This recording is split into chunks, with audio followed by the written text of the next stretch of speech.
might have heard it, वात पित्त and कफा.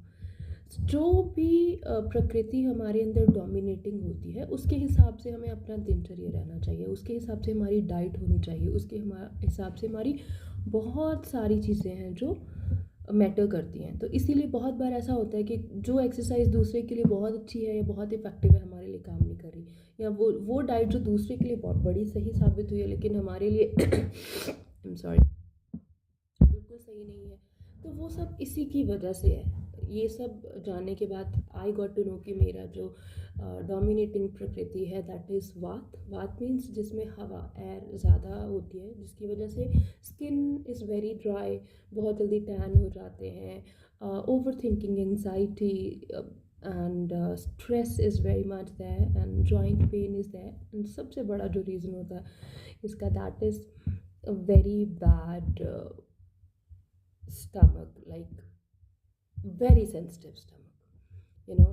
It sometimes you face constipation, sometimes it is you have very loose motions, and sometimes you don't digest anything, you don't understand. कई बार ऐसा होता है कुछ ऐसा खाया भी नहीं है but still it is upset. So just because of जब आपकी वात की प्रकृति थोड़ी बढ़ जाती है तो ऐसा होता है. हम इसके बारे में अब अलग से कभी फिर और डिटेल में भी बात करेंगे.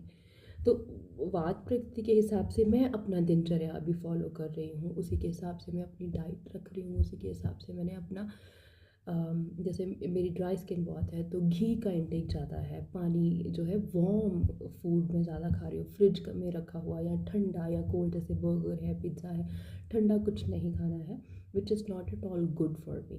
तो इस हिसाब से आप भी अपने बारे में जान सकते हैं, यूट्यूब पे जाके या गूगल पे पढ़ सकते हैं एंड अकॉर्डिंगली आप अपनी दिनचर्या कर सकते हैं, which really helps to lose weight. जब आपको पता हो आपको क्या नहीं खाना है, so it is really really helpful, right? तो ये है जो मैं चीज़ें फॉलो कर रही हूँ. तो मेरा जो टारगेट है just to lose 7 to 8 kg in 3 to 4 months. Let's see और कितनी कितनी अड़चने आती हैं इस जर्नी में. I am sure it's not going to be easy because आज मैं बीमार हूँ, फिर बाद में कभी बच्चा बीमार हो गया, कभी पति का कुछ प्रॉब्लम है, कभी घर में कुछ और हो गया, then you have your female issues, you know.